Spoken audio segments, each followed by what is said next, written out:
Hello, welcome my YouTube channel. അപ്പോൾ എല്ലാവരും സുഖമായിരിക്കുന്നല്ലോ. അപ്പോൾ ഇന്ന് നമ്മൾ ബോട്ടിൽ ഉപയോഗിച്ച് ഒരു ആൻറ്റിക് വർക്കാണ് ചെയ്യാൻ പോകുന്നത്. അപ്പോൾ നമുക്ക് വീഡിയോയിലോട്ട് പോകാം. അപ്പോൾ ബോട്ടിൽ ആർട്ട് ചെയ്താലും നമ്മൾ ഫസ്റ്റ് ചെയ്യുന്ന പരിപാടിയാണ് ടിഷ്യൂ പേപ്പർ ഒട്ടിക്കൽ. അപ്പോൾ അതിന് വേണ്ടിയിട്ട് ഞാൻ ഫെവിക്കോളും പിന്നെ വെള്ളം എടുത്തിട്ടുണ്ട്. നമ്മുടെ ഈ മിക്സർ, അതായത് ഫെവിക്കോളും വെള്ളം യൂസ് ചെയ്ത് ബോട്ടിലിൽ ബ്രഷ് വെച്ച് അടിച്ചു കൊടുക്കുന്നുണ്ട്. ഫെവിക്കോൾ എടുക്കേണ്ട റേഷ്യോ എന്ന് വെച്ചാൽ 2 സ്പൂൺ വെള്ളത്തിൽ 1 സ്പൂൺ ഫെവിക്കോൾ അങ്ങനെ മിക്സ് ചെയ്ത് യൂസ് ചെയ്യുന്നതാണ് ഏറ്റവും നല്ലത്. അങ്ങനെ നമ്മുടെ ടിഷ്യൂ പേപ്പർ ബോട്ടിൽ മൊത്തത്തിൽ കവർ ചെയ്ത് ഒട്ടിച്ചെടുക്കുന്നുണ്ട്.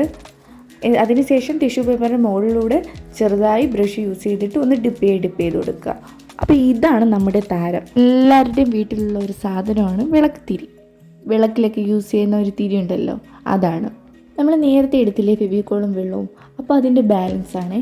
അതിൽ ഈ നൂല് ഇതുപോലെ ഇട്ടതിന് ശേഷം നന്നായിട്ട് അതിലുള്ള വെള്ളം ഒന്ന് പ്രസ് ചെയ്തതിന് ശേഷം മാറ്റി ചെറുതായിട്ടൊന്ന് ഉണങ്ങാൻ വയ്ക്കും. അപ്പോൾ ആ നൂലിലെ വെള്ളമെല്ലാം ഇറ്റിച്ച് കളഞ്ഞതിന് ശേഷം മാത്രം വർക്ക് എടുക്കുക.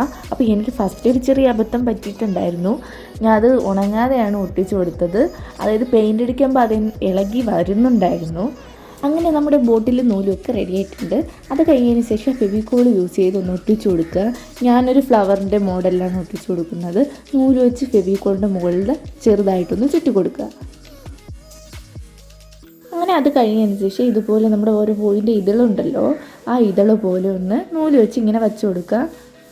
പ്രത്യേകം നിങ്ങൾ ശ്രദ്ധിക്കേണ്ട കാര്യം ഞാൻ വീണ്ടും എടുത്ത് പറയുകയാണ്, നൂല് നന്നായിട്ട് അതിലുള്ള വെള്ളം കളഞ്ഞതിന് ശേഷം മാത്രം ഒട്ടിക്കാൻ നോക്കുക.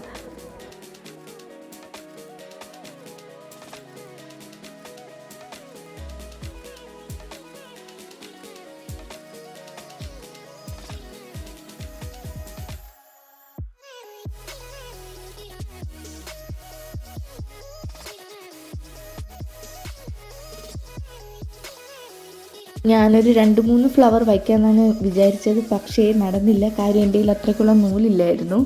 അപ്പോൾ ഞാൻ ഇതിലൊന്ന് അഡ്ജസ്റ്റ് ചെയ്ത് വെച്ചു. അത് കഴിഞ്ഞതിന് ശേഷം നന്നായിട്ട് ഉണങ്ങാൻ വയ്ക്കുക. ഉണങ്ങിയതിന് ശേഷം ഇതുപോലെ ഞാൻ ബ്ലാക്ക് കളറിൻ്റെ ആക്രിലിക് പെയിൻറ്റ് കൊണ്ട് മൊത്തം ഒന്ന് അടിച്ചു കൊടുക്കുന്നുണ്ട്. നമ്മൾ ഈ കാണുന്ന പോലെയല്ല കേട്ടോ, പെയിൻ്റ് അടിക്കാൻ ഒരു ഇത്തിരി ബുദ്ധിമുട്ടുണ്ട്. ഇത്തിരി നമ്മൾ അത് അത്രമാത്രം ശ്രദ്ധിച്ചിരുന്ന് മാത്രം അടിച്ചാൽ സംഭവം റെഡിയായി കിട്ടത്തുള്ളൂ. ഞാൻ കുപ്പിയുടെ ബാക്ക് സൈഡിൽ അത് പെയിൻ്റ് അടിച്ചു കൊടുത്തിട്ടില്ല. ഞാൻ ഒന്ന് സൈഡും പിന്നെ ഫ്രണ്ടും അവിടെ മാത്രമേ അടിച്ചു കൊടുത്തിട്ടുള്ളൂ. അത് കഴിഞ്ഞിട്ട് white colour metallic colour use ചെയ്തിട്ട് അതിൻ്റെ മുകളിൽ ചെറുതായിട്ട് ഡാബ് ചെയ്ത് കൊടുക്കുന്നുണ്ട്. പിന്നെ എൻ്റെ ചാനൽ സബ്സ്ക്രൈബ് ചെയ്യാതെയാണ് കാണുന്നതെങ്കിൽ ഒന്ന് സബ്സ്ക്രൈബ് ചെയ്ത് സപ്പോർട്ട് ചെയ്യണേ. അതിൻ്റെ കൂടെ ഒന്ന് ലൈക്ക് ചെയ്യാനും കമൻറ്റ് ചെയ്യാനും ഷെയർ ചെയ്യാനും മറക്കല്ലേ. ഈ മെറ്റാലിക് കളർ യൂസ് ചെയ്ത് ബോട്ടിൽ മൊത്തത്തിലൊന്ന് അടിച്ചു കൊടുക്കുന്നുണ്ട്. അതായത് നമ്മുടെ 2 വിരൽ യൂസ് ചെയ്തിട്ട് ചെറുതായിട്ട് ഒന്ന് ഡാബ് ചെയ്ത് കൊടുക്കുക.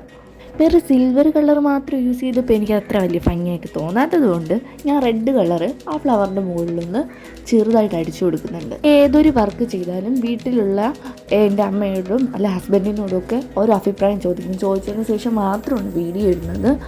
അപ്പോൾ അവർക്കും ആ മെറ്റാലിക് കളർ യൂസ് ചെയ്തപ്പോൾ അത്ര വലിയ ഭംഗി അല്ലാത്തത് കൊണ്ടാണ് പിന്നെ റെഡ് കളറോട് ഒന്ന് ആഡ് ചെയ്ത് കൊടുത്തത് കേട്ടോ. അപ്പോൾ ഇതാണ് ഫൈനൽ ലുക്ക്. അത് കഴിഞ്ഞതിന് ശേഷം നന്നായിട്ട് ഉണങ്ങിയതിന് ശേഷം ഞാൻ ക്ലിയർ വാർണിഷ് മൊത്തത്തിലൊന്ന് അടിച്ചു കൊടുക്കുന്നുണ്ട്. അപ്പോൾ ഇതാണ് നമ്മുടെ ആൻറ്റിക് ബോട്ടിൻ്റെ ഫൈനൽ ലുക്ക്. ഇഷ്ടമായ ലൈക്ക് ചെയ്യാൻ മറക്കരുത്. അപ്പോൾ നേരത്തെ പറഞ്ഞ പോലെ സബ്സ്ക്രൈബ് ചെയ്യാനും ഷെയർ ചെയ്യാനും ലൈക്ക് ചെയ്യാനും ഒന്നും മറക്കരുത്.